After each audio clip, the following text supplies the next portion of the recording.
What's going on, guys? Ron Parita here from Techno Buffalo, and over the last 1 to 2 years we've seen PC manufacturers really stepping up their game. From Dell to Lenovo to Microsoft themselves, we've seen awesome products in terms of hardware. HP has also been one of those companies, and today I wanted to talk about their Spectre x360 to let you guys know how it stacks up against the competition and to see if it's worth taking a look at. HP's done a really good job here in terms of build quality. The laptop feels very sturdy, good weight to it in the hand, good feel to it overall. Despite how thin the laptop is, it doesn't feel flimsy or plasticky at all. It feels like a good, nice hunk of metal. The design is a little more subjective. I think it looks good, but by no means great, also by no means ugly. It's just a very neutral looking laptop. It's very thin, has a very slick profile, but it's definitely not something crazy like the new Lenovo products with their floaty holographic keyboards or anything like that. And speaking of keyboards, this was one of my favorite things about the Spectre x360. Really nice keyboard. Keys were nice and big and the spacing was good. Felt a tad cramped sometimes, but I really like the travel on the keys. Despite how thin the laptop is, they still are very clicky. It was a pleasure to type on and actually made me want to type up more things, so that's probably the best compliment I can even give a keyboard. Trackpad was a little bit weird, very wide but short. Regardless, a big enough trackpad that after a little bit of adjustment you get used to. Scrolling and gestures were all very smooth. In terms of ports, we have one USB Type A on the left as well as the headphone and mic input right next to it, and on the right we have two USB-C Thunderbolt 3 ports. Would have been nice to see one extra USB-C Thunderbolt 3 port on the left, or see them split 1 and 1 on each side, just for flexibility in charging, just to be able to charge from both sides of the laptop, but not really a big issue.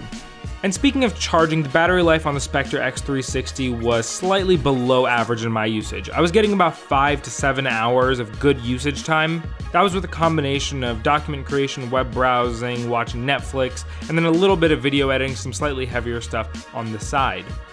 Moving on to the screen, we have a 13-inch display here, 1920 by 1080W LED backlit touchscreen. I think it looks fantastic. 1080p is perfectly fine for this screen size. Images look very sharp, very saturated, very vibrant colors. My favorite thing about this whole display, however, was the super thin side bezels. It gives you this feeling that you're watching some widescreen experience. So watching movies and TV shows is really enjoyable.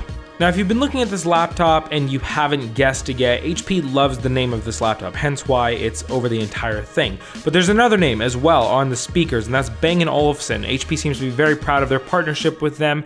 And I gotta be honest, the first time I used the speakers, I really wasn't that impressed. They were very loud, but they sounded very muffled. But I then found the Bang & Olufsen app as well as the HP Audio app, both of which give you full control over the sound profile. You get a full EQ so you can control the levels of all the frequencies and whatever you're listening to, as well as standard bass and treble controls. With this manual control and the correct settings depending on what you're listening to and what you prefer in terms of sound, you can get some really good results out of these speakers. They're nice and powerful without sounding like they're too loud or busting at the seams.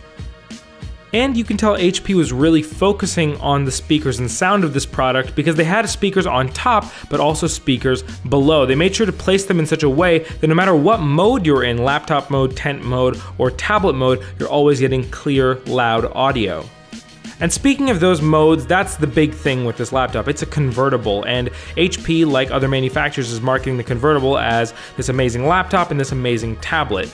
In my experience of using and reviewing convertibles, I've come to the conclusion that as of now, and this can obviously change in the future, the perfect laptop doesn't make the perfect tablet, and the perfect tablet does not make the perfect laptop. The Spectre x360 is no different. It is a much better laptop, in my opinion, than it is a tablet, and there's two big reasons for this. When you flip it back and use it in tablet mode, it makes for a very thick tablet because you have two parts to it. You have the keyboard base and you have the screen. Also, having that keyboard flipped back, even though it's turned off, you're still sitting there pressing the keys while you're holding it in tablet mode. It just doesn't feel as secure and as pleasurable to use as a dedicated tablet would. That being said, I don't think it's really fair to complain about it because as a feature, it doesn't take away from the device being a good laptop at all. It's just more of an additional thing if you want to use it.